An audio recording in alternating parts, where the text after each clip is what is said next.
नमस्कार साथियों, स्वागत है आपका दृष्टि आईएएस के इन फोकस प्रोग्राम में। मेरा नाम है मनीष। अमेरिकी राष्ट्रपति डोनाल्ड ट्रंप द्वारा अंतर्राष्ट्रीय अपराध न्यायालय पर प्रतिबंधों की घोषणा की गई है। अंतर्राष्ट्रीय अपराध न्यायालय किस प्रकार के मामलों की जांच करता है, साथ ही ये किस प्रकार से विश्व कोर्ट से भिन्न है, इन दोनों के कार्यों में किस प्रकार का अंतर है, और साथ ही अंतर्राष्ट्रीय अपराध न्यायालय के अस्तित्व को लेकर या विश्वसनीयता को लेकर के किस प्रकार के सवाल खड़े होते हैं, आज इन फोकस के प्रोग्राम में जानने की कोशिश करेंगे। सबसे पहले देखते हैं कि इस पूरे टॉपिक के अंतर्गत किन पक्षों पर बात होगी। सबसे पहले उस खबर को विस्तार से जानना है जिसके कारण अंतर्राष्ट्रीय अपराध न्यायालय यानी इंटरनेशनल क्रिमिनल कोर्ट आईसीसी चर्चा में है। इसके बाद आईसीसी यानी इंटरनेशनल क्रिमिनल कोर्ट और इंटरनेशनल कोर्ट ऑफ जस्टिस अंतर्राष्ट्रीय न्यायालय जिसको कहा जाता है, इसके अंतर को देखेंगे। ये कब स्थापित हुए थे और साथ ही इनके कार्य करने में किस प्रकार का अंतर है, किस प्रकार के मामलों की जांच करते हैं। फिर देखेंगे कि आईसीसी यानी अंतर्राष्ट्रीय अपराध न्यायालय के सामने किस प्रकार की चुनौतियां खड़ी हैं, इसकी आलोचनाएं क्यों की जाती हैं, क्या इसमें किसी प्रकार की आंतरिक चुनौतियां भी विद्यमान हैं और इसका भविष्य किस प्रकार से होगा, या इसके सामने आने वाली चुनौतियों का समाधान किस प्रकार से होगा। इन सभी पक्षों पर बात करने के बाद आपके लिए एक अभ्यास प्रश्न होगा जिसका उत्तर आपको कमेंट बॉक्स में कमेंट करके देना होगा। ये जो पूरा विषय है यूपीएससी की मुख्य परीक्षा के सामान्य अध्ययन प्रश्न पत्र 2 से जुड़ेगा, उसके अंतर्राष्ट्रीय संगठन जैसे खंडों से जोड़ करके आप इसे देख सकते हैं। हम अपने प्रोग्राम में आगे बढ़ें उससे पहले आप हमारे चैनल को सब्सक्राइब जरूर करिए और बेल आइकन दबाइए ताकि सभी प्रोग्राम का नोटिफिकेशन आपको मिल सके। इन प्रोग्राम से आप जुड़े, इनका लाभ उठाएं।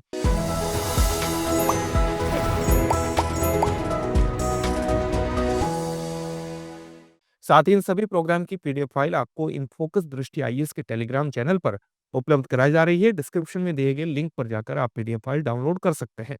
तो अब खबर को विस्तार से जानते हैं और खबर यही है कि अमेरिकी राष्ट्रपति डोनाल्ड ट्रंप द्वारा अंतर्राष्ट्रीय अपराध न्यायालय पर कुछ प्रतिबंधों को लगाने की घोषणा की गई है, और उन प्रतिबंधों को लगाने की घोषणा का जो कारण बताया गया है वो कारण ये है कि अंतर्राष्ट्रीय अपराध न्यायालय अमेरिका की राष्ट्रीय सुरक्षा के लिए सही नहीं है, उसकी राष्ट्रीय सुरक्षा को कहीं न कहीं खतरा प्रदान करता है, क्योंकि अंतर्राष्ट्रीय अपराध न्यायालय पर अमेरिका के ये भी आरोप है कि अमेरिका की जो सहयोगी है, जैसे इज़राइल जैसे सहयोगी है, उस पर वो किसी न किसी प्रकार का पक्षपातपूर्ण रवैया रखता है, या जैसा कि अभी हाल के जो आरोप लगाए गए हैं या हाल में जो प्रतिबंध लगाने की घोषणा की गई है, उसका सबसे प्रमुख कारण ये भी माना जा रहा है कि हाल ही में जो आईसीसी के मुख्य अभियोजक हैं, जो मुख्य चीफ प्रोसिक्यूटर है करीम खान, उनके द्वारा इजरायली नेताओं के खिलाफ गाजा में युद्ध अपराधों के लिए जब गिरफ्तारी का वारंट जारी करने का निर्णय लिया गया, उसी के बाद इस प्रकार के प्रतिबंधों की घोषणा की गई है।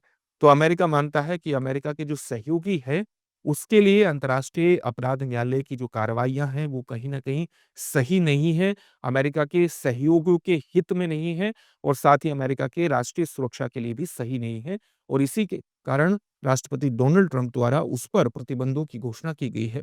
इसी प्रकार के प्रतिबंध अमेरिका ने वर्ष 2020 में भी आईसीसी पर लगाए थे। उस समय लगाए थे जब अमेरिकी सैनिकों द्वारा अफगानिस्तान में युद्ध अपराधों की जांच के कारण आईसीसी अभियोजक प्रोसिक्यूटर फातू बेंसुदा पर प्रतिबंध लगे थे। यानी आप कह सकते हैं कि अमेरिका जब आईसीसी के जो चीफ प्रोसिक्यूटर है, उन्होंने अमेरिकी सैनिकों द्वारा अफगानिस्तान में युद्ध अपराधों की जांच करने की बात कही थी, तो तब भी आईसीसी के प्रोसिक्यूटर पर अमेरिका ने प्रतिबंध लगाए थे। हालांकि बाद में बाइडेन प्रशासन द्वारा उस प्रकार के प्रतिबंधों को वापस ले लिया गया था।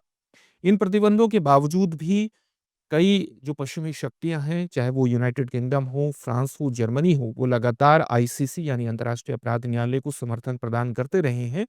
लेकिन अमेरिकी अस्वीकृति, अमेरिका द्वारा इस संस्था को अस्वीकृति प्रदान करना वस्तुतः कोर्ट की प्रासंगिकता पर, उसके रेलेवेंसी पर लगातार सवाल खड़े करती है, और इस कोर्ट के बारे में यानी आईसीसी के बारे में, उसकी प्रासंगिकता के बारे में बहस लगातार जारी है। तो किस प्रकार की विश्वसनीयता को लेकर के आईसीसी पर सवाल खड़े होते हैं, इसका आईसीजे से क्या अंतर है, इन सभी को समझेंगे। लेकिन उससे पहले आपके लिए एक सूचना है, और सूचना ये है कि दृष्टि आईएएस नोएडा शाखा में आईएएस फाउंडेशन बैच हिंदी और अंग्रेजी माध्यम के प्रारंभ होने वाले हैं। हिंदी माध्यम का जो बैच है वो 21 फरवरी से प्रारंभ होगा, जिसका समय होगा सुबह 11:30 बजे। इसी प्रकार से अंग्रेजी माध्यम का बैच 17 फरवरी से प्रारंभ होगा, जिसका समय होगा शाम को 6 बजे।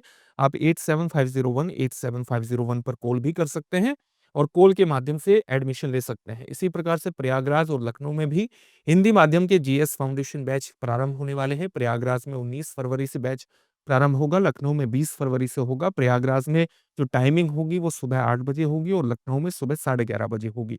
इन बैचेज़ में भी अगर आप एडमिशन लेना चाहते हैं, तो आप 8750187501 पर कॉल कर सकते हैं और इन बैचेज़ में एडमिशन ले सकते हैं। अब आईसीजे और आईसीसी यानी इंटरनेशनल कोर्ट ऑफ जस्टिस, अंतर्राष्ट्रीय न्यायालय जिसको कहा जाता है, और अंतर्राष्ट्रीय अपराध न्यायालय, इन दोनों के अंतर को जान लेते हैं। आप जानते हैं कि जो इंटरनेशनल कोर्ट ऑफ जस्टिस है, ये यूएन का एक महत्वपूर्ण अंग है। यूएन के जो 6 अंग हैं, उसमें से एक महत्वपूर्ण अंग ये है और इसकी स्थापना जून 1945 में हुई थी। जून 1945 में इसकी स्थापना हुई थी। वहीं इंटरनेशनल क्रिमिनल कोर्ट यानी आईसीसी, अंतर्राष्ट्रीय अपराध न्यायालय की जो स्थापना है, वो एक संविधि के माध्यम से, एक स्टैट्यूट के माध्यम से हुई थी, जिसको हम रोम संविधि के नाम से जानते हैं। रोम स्टैट्यूट के माध्यम से इसको हम जानते हैं और ये जो रोम स्टैट्यूट है, ये 1998 का है और इसके माध्यम से वर्ष 2002 में, 1 जुलाई 2002 में इंटरनेशनल कोर्ट ऑफ जस्टिस, अंतर्राष्ट्रीय अपराध न्यायालय अस्तित्व में आया था।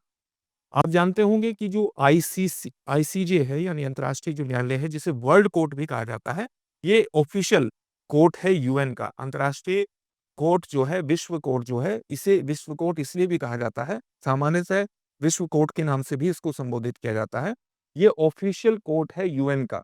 इसके अलावा जो इंटरनेशनल क्रिमिनल कोर्ट है, अंतर्राष्ट्रीय अपराध न्यायालय है, ये इंडिपेंडेंटली फंक्शन करता है, स्वतंत्र रूप से फंक्शन करता है।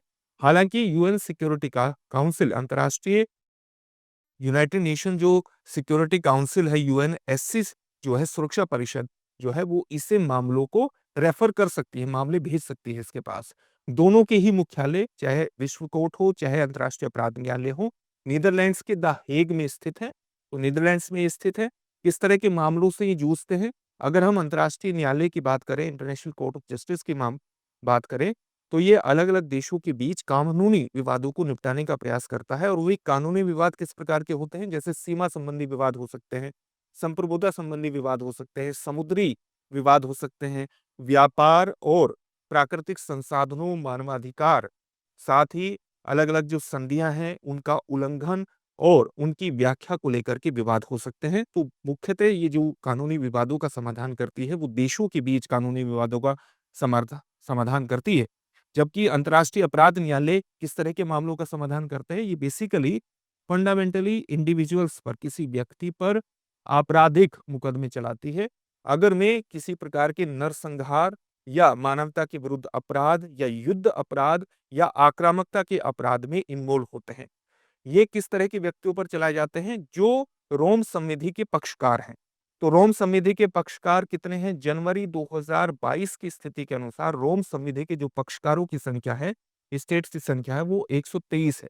तो 123 देशों में कथित तौर पर अगर किसी व्यक्ति ने किसी प्रकार का मानवता के विरुद्ध अपराध या युद्ध अपराध या आक्रामकता के अपराध में इन्वॉल्व हुआ है, तो उस पर ये केस चलाते हैं, उसको प्रोसिक्यूट करने का प्रयास करते हैं।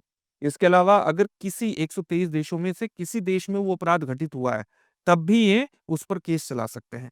तो इसमें ये प्रमुख अंतर है। आईसीजे देशों के बीच कानूनी विवादों का समाधान करता है और इसका संबंध है मानवता के विरुद्ध अपराध, नरसंहार और युद्ध अपराध और आक्रामकता के अपराधों का समाधान करना, अगर कोई व्यक्ति उसमें इन्वॉल्व है। अगर हम अंतर्राष्ट्रीय न्यायालय की बात करें, तो ये संयुक्त राष्ट्र द्वारा ही फंडित होता है, वित्त पोषित होता है। जबकि अगर इंटरनेशनल क्रिमिनल कोर्ट की बात करें, अंतर्राष्ट्रीय अपराध न्यायालय की बात करें, तो इसके जो पक्षकार हैं, जो 123 पक्षकार हैं, वो इससे कंट्रीब्यूशन देते हैं, इसे योगदान देते हैं। इसके अलावा संयुक्त राष्ट्र के द्वारा, अलग-अलग सरकारों के द्वारा, अंतर्राष्ट्रीय संगठनों द्वारा, व्यक्तियों द्वारा, कॉरपोरेशंस के द्वारा भी इसे स्वैच्छिक अनुदान प्रदान किया जाता है और उसके माध्यम से इसकी फंक्शनिंग आगे बढ़ती है।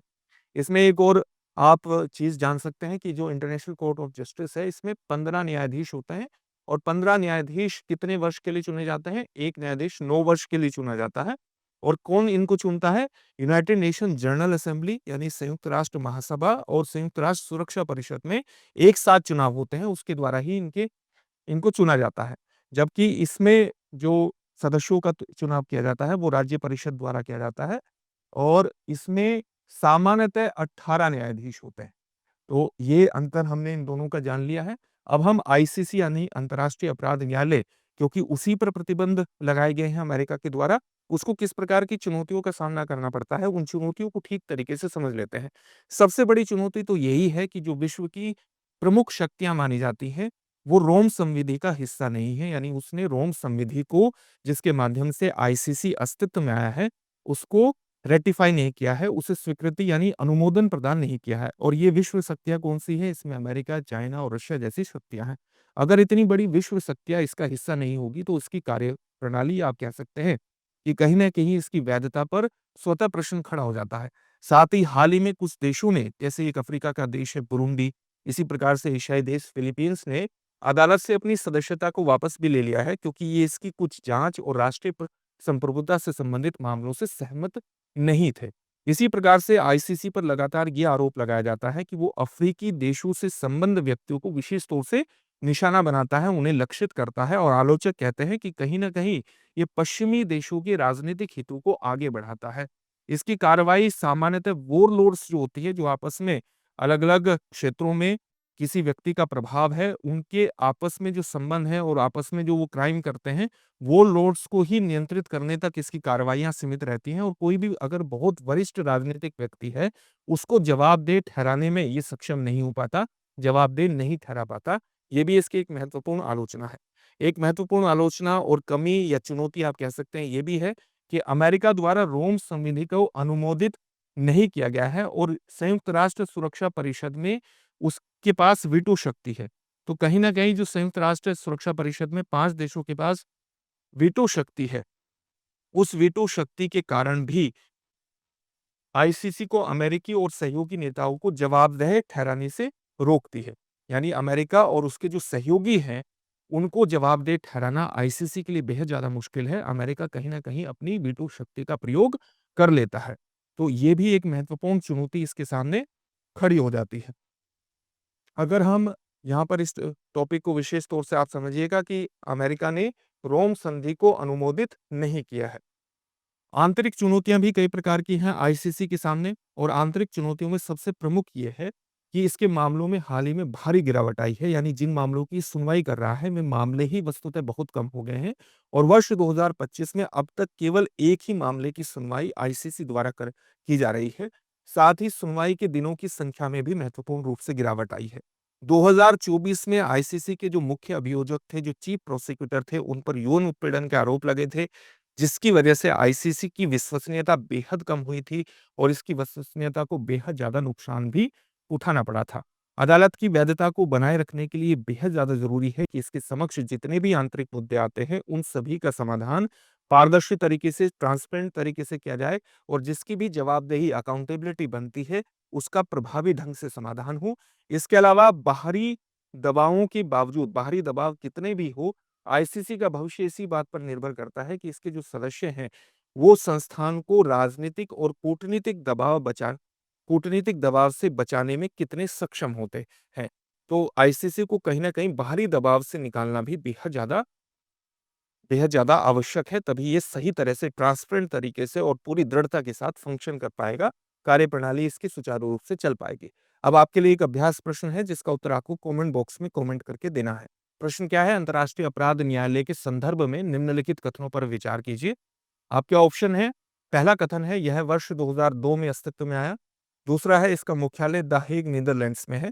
उपरोक्त में से कौन सा या से कथन सही है या है? आपके ऑप्शन है, ऑप्शन ए केवल एक, ऑप्शन बी केवल दो, ऑप्शन सी एक और दो दोनों, ऑप्शन डी न तो एक और न ही दो। इस प्रश्न का उत्तर आप हमें कमेंट बॉक्स में कमेंट करके जरूर दीजिए। फिर से एक नए सेशन में आपसे मुलाकात होगी। धन्यवाद।